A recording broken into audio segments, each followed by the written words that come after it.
आपका न्यूज 11 भारत में आपके साथ मैं हूं शारिफ इब्राहिम। आप देख रहे हैं डंकी की चोट पर। आज हम एक महत्वपूर्ण मुद्दे पर बात करने वाले हैं। हम मांडर के रन की चर्चा करने वाले हैं और इस रन में एंट्री होने वाली है एमआईएम प्रमुख असदुद्दीन ओवैसी की। उनके झारखंड दौरे पर आने या मांडर में पहुंचने के बाद किसका नफा किसका नुकसान, इस मसले पर हम चर्चा करेंगे।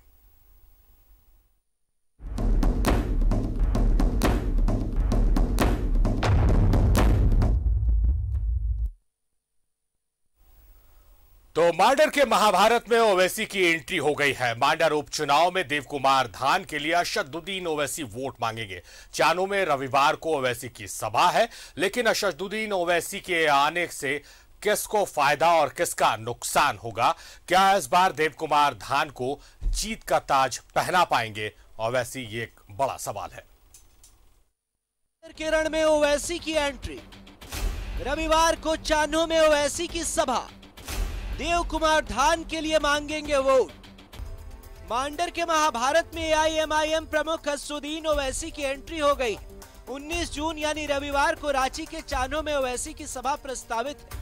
मांडर उपचुनाव में ओवैसी पार्टी के उम्मीदवार देवकुमार धान के लिए वोट मांगेंगे, लेकिन मांडर के रण में ओवैसी की एंट्री से उपचुनाव में मुकाबला त्रिकोणीय हो गया।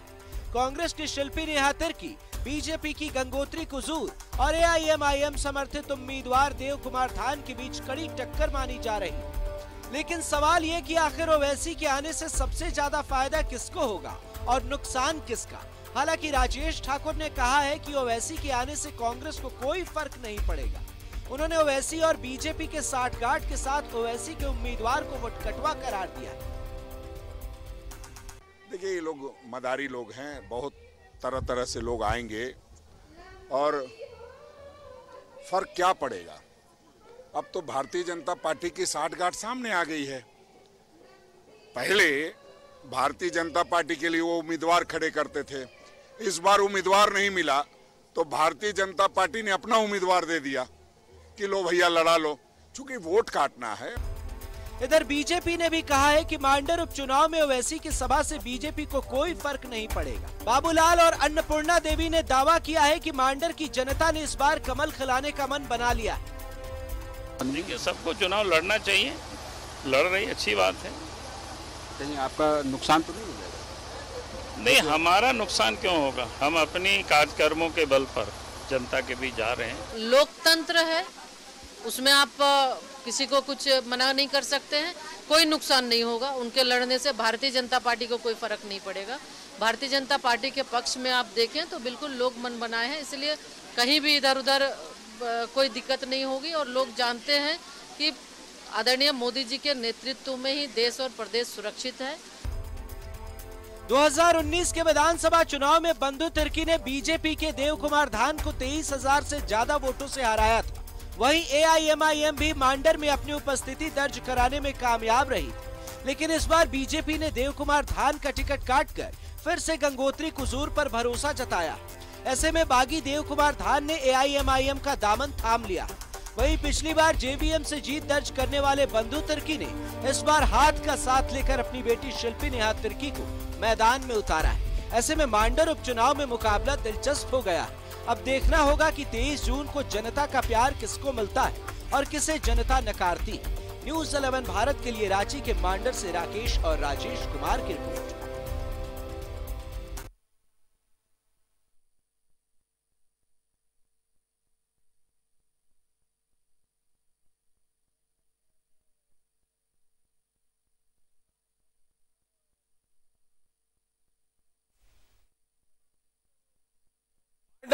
विधानसभा उपचुनाव की बात हो रही है और इसमें जो उम्मीदवार है शिल्पी नेहा तिर्की महागठबंधन की उम्मीदवार है। एनडीए की तरफ से गंगोत्री कुजूर उम्मीदवार है और चुनावी मैदान में देवकुमार धान तीसरा कोण बना रहे हैं और उनके समर्थन में एमआईएम चीफ असदुद्दीन ओवैसी भी सभा को संबोधित करने वाले हैं। तो ऐसे जो प्रोग्राम का हमारा जिस्ट है, सार है कि उनके आगमन से, उनकी सभा से किसको फायदा किसको नुकसान।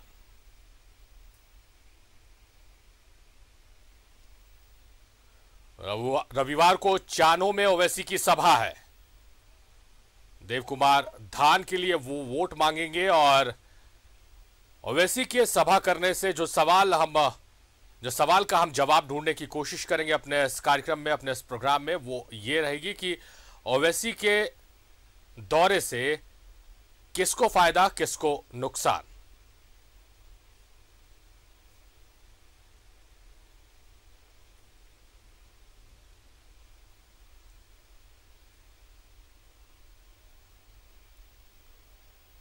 और बेहद दिलचस्प हो गया है मांडर का चुनावी रन, क्योंकि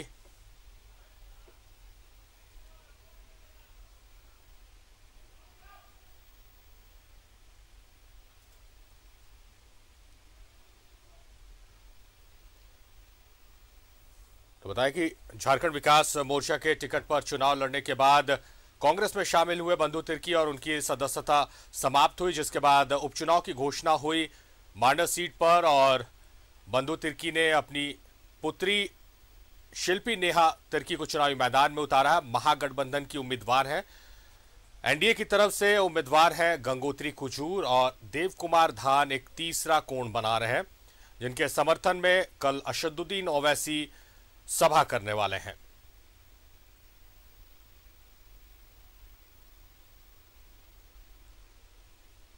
और दिग्गजों का जमावड़ा भी लगने लगा है मांडर में, चाहे वो बात करें केंद्रीय मंत्री अर्जुन मुंडा की, केंद्रीय राज्य मंत्री अन्नपूर्णा देवी, आजसू प्रमुख सुदेश महतो की बात करें, या फिर सत्ता पक्ष से अगर बात करें महागठबंधन से, तो स्वास्थ्य मंत्री बन्ना गुप्ता ने कमान संभाल रखी है।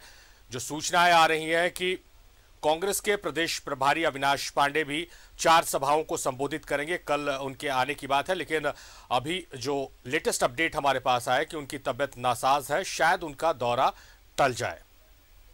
राजेश ठाकुर भी आज पहुंचे थे, कांग्रेस के प्रदेश अध्यक्ष हैं, उन्होंने ताबड़तोड़ सभाएं की हैं और महागठबंधन उम्मीदवार के पक्ष में वोट मांगा है।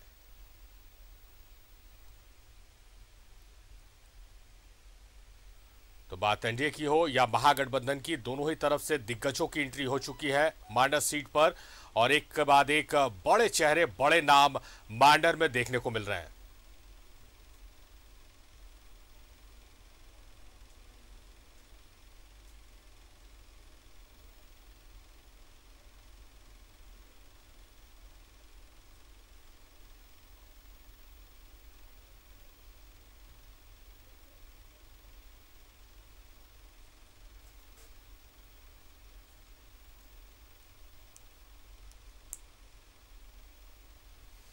तो मांडर के रन में ओवैसी की एंट्री हुई है और हम इस सवाल का जवाब ढूंढने की कोशिश करेंगे कि ओवैसी की एंट्री से किसको फायदा पहुंचेगा और किसका नुकसान होगा।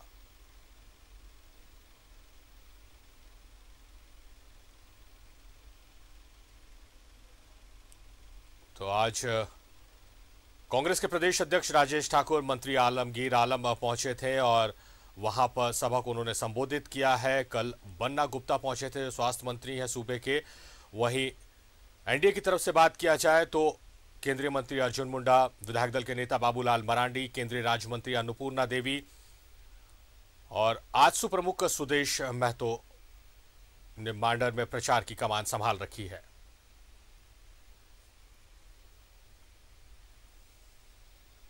महागठबंधन की तरफ से बार बार आंकड़े प्रस्तुत किए जा रहे हैं कि झारखंड में अब तक हुए तमाम उपचुनावों में जो नतीजे आए हैं वो कहीं ना कहीं महागठबंधन के पक्ष में रहे हैं। वहीं एनडीए के अगर कहा जाए बयानों में हमला हो रहा है तो वो सरकार के तरफ हो रहा है और सरकार की जो नाकामियां बार बार बताती है विपक्ष, उसको लेकर मांडर के चुनावी मैदान में तमाम दिग्गज नेता उतरे हैं।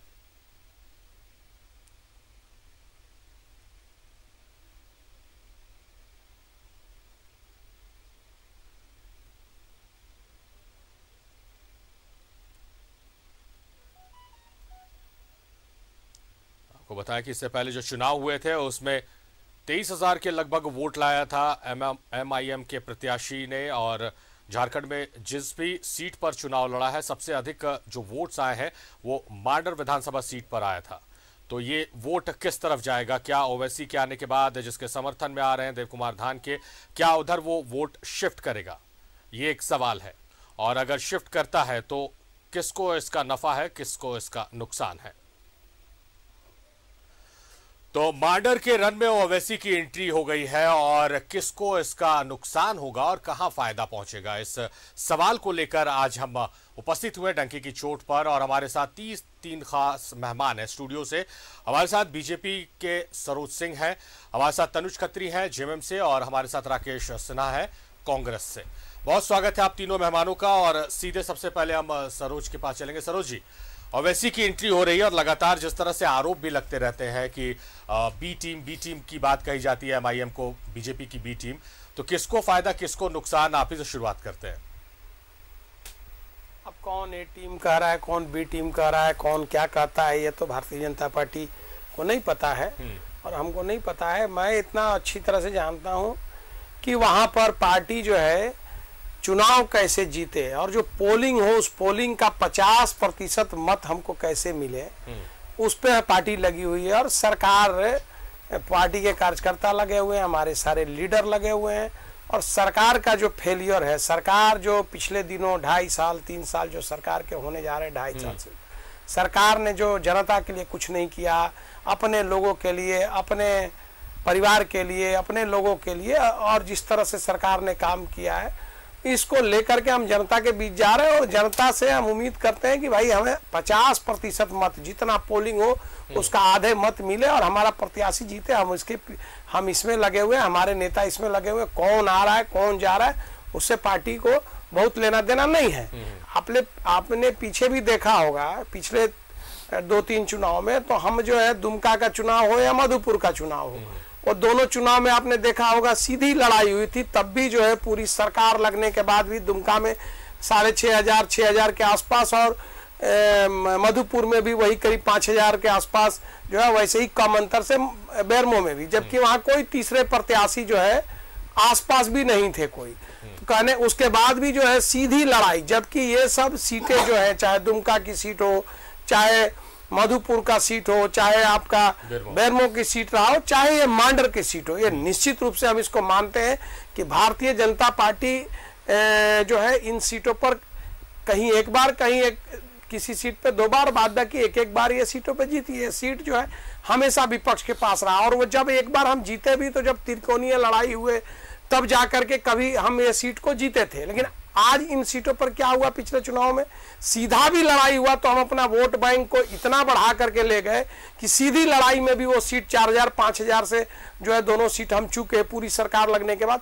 तो हम इस सीट को भी इस बार हम प्रयास करेंगे कि हम 4-5,000 से चूके नहीं, इस बार सीधी लड़ाई में हम जीते। हम कौन लड़ रहा है, कौन बना रहा है, उससे भाजपा को लेना देना नहीं। और आप देखिएगा कि इस बार लड़ाई को जो है हम चूकेंगे नहीं, इस बार हम लोग जीतेंगे और सीधी लड़ाई में भी ये सीट हम लोग जीतेंगे। राकेश जी, बहुत ही कॉन्फिडेंट नजर आ रहे हैं सरोज जी, और कौन बन रहा है, कौन आ रहा है, इससे कोई फर्क नहीं है। हालांकि आप लोगों की तरफ से जो आंकड़े प्रस्तुत किए जा रहे हैं कि अब तक जो चुनाव हुए हैं, उपचुनाव हुए हैं प्रदेश में, और उसके जो नतीजे हैं, उसके आधार पर आप लोगों का कॉन्फिडेंस हाई नजर आ रहा है। नहीं, स्वाभाविक तौर पे देखिए, जिस प्रकार हमारे नेता, हमारे सब तमाम कार्यकर्ता मांडर के चुनाव में अपनी पूरी तन्मयता के साथ, पूरी प्रतिबद्धता के साथ चुनाव में उतरे हुए हैं, तो स्वाभाविक तौर पे, और ये सीट हमारी थी, चूंकि ये सीट भी हमारी थी, कांग्रेस पार्टी की सीट थी, तो कहीं ना कहीं जनता का झुकाव जो है आज भी कांग्रेस के पक्ष में है। वो इसलिए है कि मांडर की जनता इस बात को समझती है कि भाजपा को वोट करने से महंगाई की फिर क्या स्थिति होगी। वो किसान का भी क्षेत्र है, तो वहां किसान भी हैं, तो उनको भी समझ में आया कि भाजपा ने किस प्रकार किसानों को रोंदने का काम किया।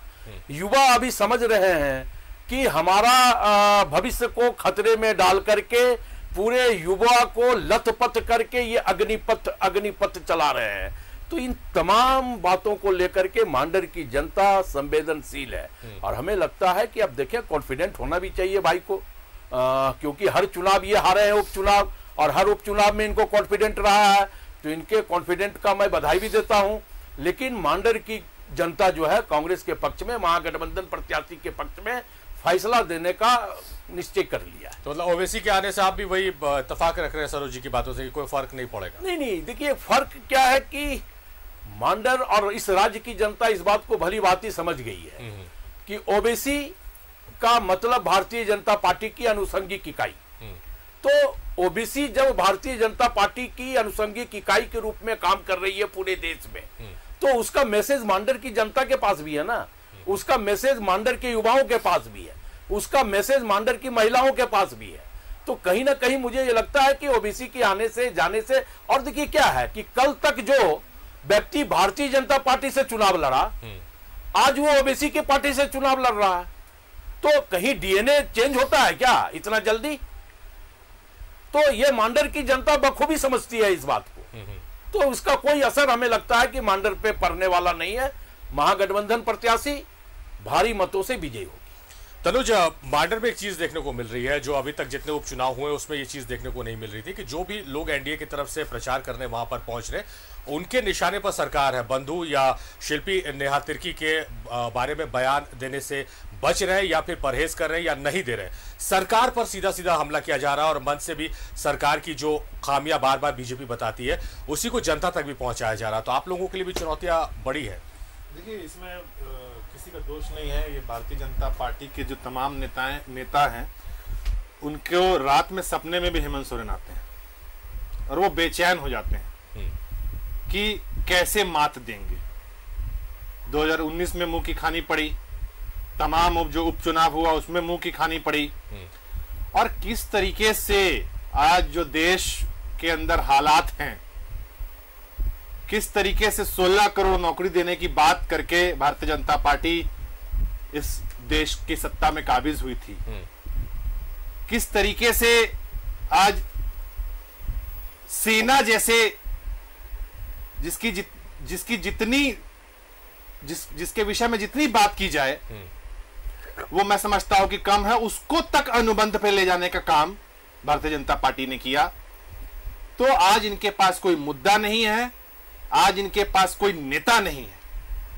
और जहां तक आपकी बात है, चूंकि विषय है मांडर उपचुनाव का, तो मांडर से एक लोकप्रिय नेता हैं, उनके नेतृत्व में, और वो जन जन के नेता हैं।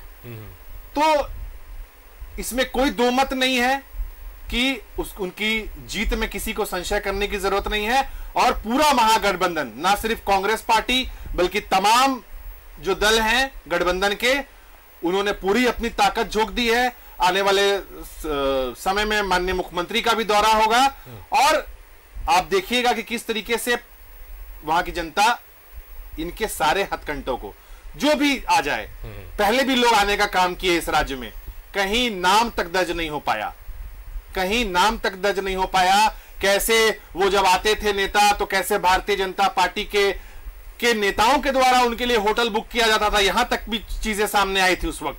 तो सारी चीजें साफ हैं शारिफ जी कि किस तरीके से जहां जहां इन्हें हार का डर सताता है, इसी तरीके से हथकंडे अपनाते हैं। लेकिन जो मांडर की जनता है और आज देश की जनता भी, राज्य की जनता भी इस चीज से, जैसा कि राकेश जी ने कहा, भली भांति अवगत हो चुकी है। चाहे वो किसी भी समुदाय के लोग हों, जिस एक खास वर्ग की नेता बनने की वो बात करते हैं, उस समुदाय को भी बखूबी ये पता है कि वो उनको सिर्फ छलने की बात करते हैं। तो मांडर में ये चीजें, और झारखंड में कम से कम इनकी कोई दाल गलने वाली नहीं है। वो जिस दिन नतीजे आएंगे, हम फिर पुनः इसमें बैठेंगे और देखिएगा कि किस शानदार तरीके से इस उपचुनाव में भी महागठबंधन की जीत होगी। सरोज जी, जिस तरह से आप लोगों के निशाने पर राज्य सरकार है, आपके जो नेता वहां पहुंच रहे हैं वो लगातार सरकार को कोस रहे हैं, तो महागठबंधन की तरफ से केंद्र सरकार पर हमला किया जा रहा है, पहली चीज ये है। दूसरी चीज ये है कि क्या आप मेरी इस बात से इत्तेफाक रखते हैं कि एक मैसेज है कि सिटिंग एमएलए का टिकट काटकर देव कुमार धान को टिकट दिया गया और उसके बाद फिर उनको पार्टी से निष्कासित कर दिया गया क्योंकि वो निर्दलीय चुनाव लड़ रहे हैं। और तीसरी ये चीज है कि क्या आप लोगों ने बहुत होमवर्क नहीं किया प्रत्याशी को लेकर, क्योंकि आपकी प्रत्याशी जब वोट की अपील करने जा रही है तो एक दो जगह वो क्षमा मांगती नजर आई है कि जीत हो चाहे हार हो, उसके बाद मैं थोड़ा जनता से दूर हो गई थी और इसके लिए मैं माफी मांगती हूँ। कहाँ माफी मांगी है वो तो आप ही बताइएगा, मुझे तो नहीं पता है, मुझे तो इसकी जानकारी नहीं है। अब आप बता रहे हैं कि कहाँ माफी मांगी है, कहाँ क्या है तो आप ही जाने उसको। तो मीडिया रूम से निकलिएगा सरोज जी तो पता चलेगा। नहीं, मीडिया रूम में ही, हम तो फील्ड में ही रहते हैं। कहाँ माफी मांगने की, तो किसी अखबार से लेकर किसी चैनल में तो मैं नहीं देखा कि कहीं माफी मांग रही थी।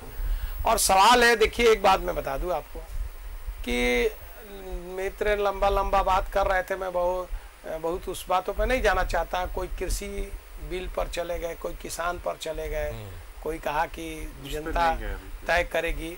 अब बताइए, जो मुख्यमंत्री आदिवासी की बता रहे थे कि वर्ग विशेष के नेता बनना चाह रहे हैं, बताइए कि जिस मुख्यमंत्री ने जिस लोगों के लिए कुछ नहीं किया हो, लीज अपने नाम से, अपनी पत्नी के नाम से जमीन, अपने पीएस के नाम से जमीन, अपने पीएस के ये अपने प्रतिनिधि के नाम से लीज, अपने पीएस के नाम से लीज, अपने प्रतिनिधि के पत्नी के नाम से लीज, जिसको राज्य में कोई आदिवासी कोई दूसरा नहीं दिखता है। राज्य की जनता जो पूरे अपने कमाने और पूरे लूटने में सरकार लगी हुई है। सरकार पूरी जो है सो कोर्ट कचहरी का चक्कर लगा रही है यहाँ से लेकर दिल्ली तक, और वो कहे कि हम जनता में बहुत लोकप्रिय है, जनता इनको नकार दिया। अरे भाई, 14 लोकसभा में 12 लोकसभा जो है सो भाजपा एनडीए गठबंधन यहाँ जीता हुआ है, इसके पहले भी जीता हुआ था। और पिछले 20 सालों में, ठीक है 19 के चुनाव में हम हार गए, लेकिन इसके पहले तो भारतीय जनता पार्टी की लगातार सरकार रही है। कुछ कालों में बीच को छोड़ दे तो ऐसा नहीं कि जनता नकार दिया। मैं जिस बात को कर, जो विषय है उस पर बात करने दिया। मैंने कहा कि भाई आप बताइए कि झारखंड के दुमका, मधुपुर और ये बेरमो का चुनाव की बात हुई, और ये चुनाव है, ये चारों सीट का आप इतिहास देखिए ना। एक बार मांडर में बीजेपी जीता चुनाव, ठीक है, दुमका में मेरे ख्याल से एक बार पार्टी चुनाव जीती, और मधुपुर में चुनाव जीती है पार्टी 1-2 बार। लेकिन आप इन सब सीटों को देखिए, और बेरमो, इन सब सीटों को देखिए कि भारतीय जनता पार्टी इन सब सीटों पर, जबकि हम सरकार में रहे हैं, लगातार रहे हैं, उसके बाद भी ये सब सीट मेरे पास नहीं रही है। जब हम लगातार सरकार में रहे तब भी ये सीटें हमारे पास नहीं थी, हम नहीं जीते हुए थे। ये सब सीटें थोड़ा टफ हमारे लिए था, और कितना टफ था कि त्रिकोणीय लड़ाई में भी हम कभी नहीं जीते हैं, और कभी जीते अगर एक आध बार तो त्रिकोणीय लड़ाई में जीते, हम स्वीकार कर रहे हैं इस बात को। लेकिन अब पिछले दिनों क्या हुआ, पिछले दिनों इन सीटों पर सीधी लड़ाई हुई। कोई दूसरा प्रत्याशी 5000 वोट लाने की भी स्थिति में नहीं था, सीधी लड़ाई हुई। और सीधी लड़ाई में क्या रिजल्ट आया, पूरी सरकार लग करके मशीनरी का दुरुपयोग करके मुश्किल से 4-5 हजार से मतों से इन सीटों को हराया गया। और ये जो रिजल्ट है, यहां भी इसी तरह सीधी लड़ाई है, सीधी लड़ाई है। और कौन, और आप जो दिखा रहे हैं कि कौन लड़ रहा है नहीं लड़ रहा, देखिए प्रत्याशी पार्टी तय करती है। वहां से लोग, हमारे जो प्रत्याशी हैं वहां से चुनाव जीती थी, लोकप्रिय थी तब जीती थी। मांडर में बंधु तिर्की जी को हरा के आई थी, तो पार्टी ऐसे सोच समझ के डिसीजन लेती है, ऐसा नहीं डिसीजन। और सुनिए, और वहां पर जो है, और वहां हम सीधी लड़ाई की बात, हम तो तैयारी में है कि सीधी लड़ाई में हम उनको हराएंगे। फिर जो 4-5 हजार से चूक गए थे 2 जगह, इस बार सीधी लड़ाई में हराएंगे। और तीसरे आ रहे हैं तो तीसरे आ रहे हैं, वोट किसको जाएगा नहीं जाएगा, अगर वोट आप इधर से उधर गया, कौन गया, तो दूसरे नंबर की लड़ाई होगी, तीसरे की हम तो सीधी लड़ाई में जीतने का सोच रहे हैं। आप बोल रहे हैं त्रिकोणीय, तो त्रिकोणीय में दूसरा कौन होगा वो लोग तय करें। तो इसलिए लड़ाई सीधी, और सीधी लड़ाई में हम जीतने की बात कर रहे हैं। और इधर उधर जो है, मैं विषयांतर नहीं करना चाहता, कोई किसान बिल पे चला गया, कोई, अरे भैया किसानों के लिए क्या किए हो आप, आपके सेना पर चले गए थे, सेना पर चले गए थे। लौटते हैं सरोज जी, आपके पास लौटते हैं, हम तमाम मेहमानों के पास लौटेंगे, मगर यहाँ पर सवाल है हमारा कि किसको पहुंचेगा फायदा और किसका होगा नुकसान। 3 खास मेहमान स्टूडियो में हमारे साथ है। हमारे साथ सरोज सिंह है बीजेपी से, तनुज खत्री है जेएमएम से, और राकेश सिन्हा हमारे साथ कांग्रेस से। ब्रेक में जाने से पहले सरोज जी से बात हो रही थी और तनुज के पास कुछ कंटेंट था, कुछ बातें थी, हम सीधे तनुज का रुख करेंगे। देखिए, इन्होंने जिक्र किया बाकी उपचुनावों का, तो ये भी बताना भूल गए कि वहां पे हारे थे। और देखिए, इसमें ज्यादा कुछ कहने के लिए है नहीं, क्योंकि चर्चा आपने कराई है, बहुत अच्छे विषय पर चर्चा कराई है। निश्चित रूप से वहां के उम्मीदवार, महागठबंधन की उम्मीदवार, कांग्रेस पार्टी की उम्मीदवार की जीत हो रही है, कहीं कोई इफ बट नहीं है। और इस पे मुझे अब लगता है कि जिस इन्होंने सारी बातें कह दी, किस तरीके से हताशा, निराशा, और सरोज जी को मैं व्यक्तिगत रूप से इस पे कहना चाहूंगा, क्योंकि हालांकि पॉलिटिकल डिबेट में हम लोग हैं, लेकिन मैं समझता हूं कि एक व्यक्तिगत बातें कभी कभी आती हैं, ये भी इस बात से इत्तेफाक रखेंगे क्योंकि खुद जो बंधु तिर्की वहां से चुनाव लड़ते थे तो ये वहां उनके साथ कैंपेनिंग करते थे, तो ये भी कहीं ना कहीं अंदर खाने, जबकि हम सबका एक दायरा होता है, इस बात को मानेंगे कि वहां पर कोई विकल्प नहीं है उनके और उनके उम्मीदवारी के, उनके नेतृत्व के उम्मीदवारी के अलावा। मैं यही कहना चाहूंगा। बहुत अच्छी बात आपने तनुज कही है, मेरे भी जहन से ये बात स्लिप कर गई थी, आपने रिफ्रेश कर दिया कि सरोज सिंह ने तो बहुत करीब से देखा, हमने सबने देखा है इनको वहां पे मेहनत करते हुए। जिस तरह से जो बातें आ रही हैं कि मांडर को लेकर एनडीए कितना गंभीर है, जिस तरह से जो दिग्गज उतारे गए हैं, अर्जुन मुंडा, बाबूलाल मरांडी, सुदेश महतो, अन्नपूर्णा देवी, तो इससे समझा जा सकता है कि क्या सीरियसनेस है एनडीए खेमे में इस चुनाव को लड़ने और जीतने को लेकर। तो आप लोगों की राहें बहुत आसान नहीं होने वाली है। शरीफ, अगर राहें हमारी आसान ना होती तो आज भाजपा के प्रवक्ता मित्र हताश नहीं होते चैनल पे। हताश इसलिए, मैं हताश इसलिए कह रहा हूं कि इन्होंने डिबेट में ही मान लिया कि हम चुनाव हार गए। ये अच्छी बात है ना, स्पोर्ट्समैन स्पिरिट है ये। मैं इसीलिए कह रहा हूं कि इन्होंने डिबेट में ये मान लिया कि हम चुनाव हार गए। तीन कोणीय मुकाबला, सीधा फाइट, डायरेक्ट फाइट, बैक से फाइट, कोई फाइट नहीं, सिंगल भाजपा चुनाव हार गई। पहला। दूसरा, इन लोगों का एक जो ये कहे ना तीन कोणीय मुकाबला, तिनको अब आसरा है AIMM पर। एक जो होता है ना कि हम थोड़ा डूबते को तिनका सहारा, तो AIMM इन लोगों के लिए डूबते का तिनका सहारा बनने की स्थिति में ये भारतीय जनता पार्टी की सोच तो बोल रहे कि उसके आने से कोई फर्क नहीं पड़ता है। नहीं, बिल्कुल, मैंने इसलिए कहा ना कि ये उनका तिनके का सहारा है, तो स्वाभाविक तौर पे ये तिनके का सहारा ले। लेकिन मैं इस बात को कह रहा हूं कि इससे कोई फर्क नहीं पड़ता, इससे कोई फर्क नहीं पड़ता। महागठबंधन प्रत्याशी भारी मतों से मांडर की जनता अपना समर्थन, अपना आशीर्वाद, अपना प्यार दे करके मांडर की बेटी शिल्पी नेहा तिर्की को भारी मतों से जिताने का काम। चलिए हम अंत की तरफ बढ़ रहे हैं, तो जल्दी जल्दी हम रिएक्शन ले लेते हैं। राकेश जी, किस मुद्दे पर आपको क्या लग रहा है कि वो मुद्दा कौन सा होगा कि जिस पर आप जैसा कह रहे हैं कि मुखालफत होगी बीजेपी की, एनडीए की, तो किस मुद्दे पर? पहली, महंगाई। इससे महंगाई से सबसे ज्यादा प्रताड़ित कौन? गांव के लोग, जो डेहरी मजदूरी करने वाले लोग हैं, जो निम्न वर्गीय परिवार है, जो मध्यम वर्गीय परिवार है, उनका किचन की स्थिति जाकर के देखो आप। सबसे ज्यादा महंगाई से प्रताड़ित वो है। तो मांडर एक ग्रामीण इलाका है और महंगाई की मार वहां के लोगों को सबसे ज्यादा है। दूसरा, युवा। आज युवाओं की स्थिति क्या है? इसलिए मैंने शुरू में ही कहा कि अग्निपथ युवा लतपथ।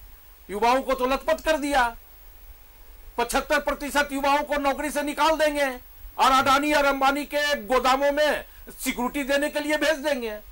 तो कहीं ना कहीं युवा जागरूक है ना, युवा जागरूक है। ये सब मुद्दे बनेंगे। तनुज, आपके हिसाब से बनेंगे नहीं? ऑलरेडी ये मुद्दे हैं। तनुज, आपके हिसाब से भारतीय जनता पार्टी अपने और अपने केंद्रीय एजेंसियों के माध्यम से जिस प्रकार से राज्य के आदिवासी नेताओं को जो लोकप्रिय होते हैं, जो लगातार गरीब गुरबों की बात करते हैं, उनको टारगेट करने का जो काम करती है, मैं समझता हूं कि ये चुनाव उसको मुंह तोड़ जवाब देगा। मांडर सरोज जी, आपके हिसाब से कौन से वो मुद्दे हैं? बहुत लंबा ये लोग बोल रहे थे बहुत देर से और चुनाव हार गए। सरोज जी मान लिए हैं चुनाव हार गए। अब कब हम कह दिए कि मान लिए हैं? अब तो यही लोग बताएंगे। और जो लोग गिनवा रहे हैं लथपथ, अग्निपथ, अरे भैया पूरे राज्य में ट्रैक्टर घुमा रहे थे देश भर में और 4 स्टेट का रिजल्ट आया, परिणाम पता चल गया, खाता नहीं खुला।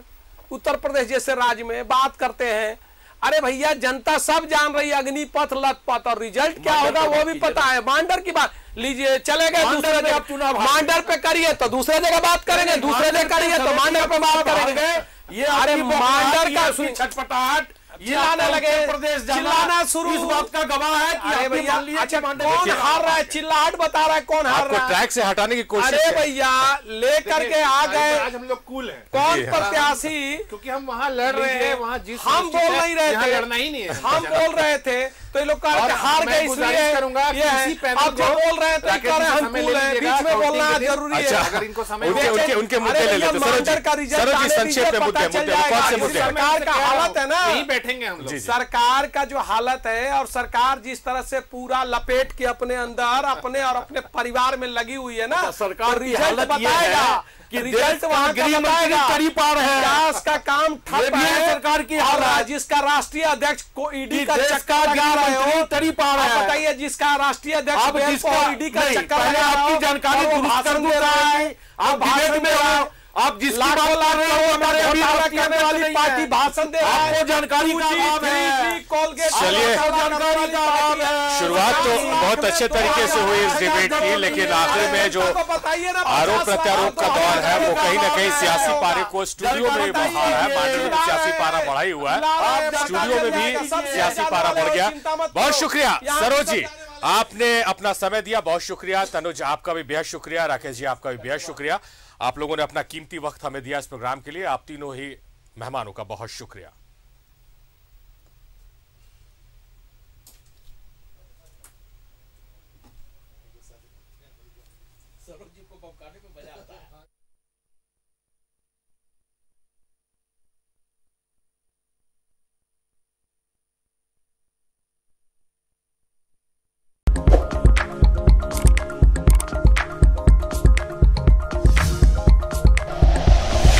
Like and share videos, subscribe करें हमारा चैनल और प्रेस करें बेल आइकॉन। न्यूज़ 11 भारत, सच है तो दिखेगा।